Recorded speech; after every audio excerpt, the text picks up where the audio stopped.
Hello மக்களே! இன்னைக்கு நம்ம எத பத்தி பார்க்க போறோம்னா, இன்னைக்கு ஒரு இன்ட்ரஸ்டிங்கான விஷயம். இப்ப நான் உங்களுக்கு காட்டுறது என்னன்னு தெரியுதுங்களா? இதுதான் நம்மளோட ஸ்டார். சூப்பரா இருக்கா? பிரகாசமா? இத பத்தி தான் பார்க்க போறோம். என்னன்னா, இதோட ஏஜ் எவ்வளோன்றது தான். ஸோ, இப்போ நம்மளோட ஏஜ் எப்படி கால்குலேட் பண்றோம்?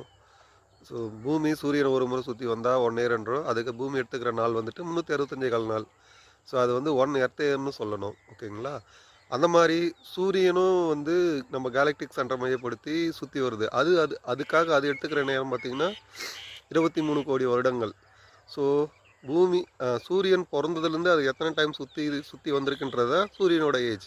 அந்த மாரி பார்த்தீங்கன்னா, சூரியன் உருவாகி இதுவரைக்கும் 460,00,00,000 வருஷம் ஆகுது. அப்படி பார்க்க போனா, ஒரு முறை சுத்தி வரதுக்கு அதுக்கு 23,00,00,000 வருஷம் தேவைப்படுதுன்றனால, அது இதுவரைக்கும் அது உருவாகி 20 டைம்ஸ் நம்ம மில்கி வே கேலக்ஸியோட சென்டர் சுத்தி வந்திருக்கு. ஸோ, சூரியனோட வயது இப்போ உங்களுக்கு தெரிஞ்சிருக்கும்.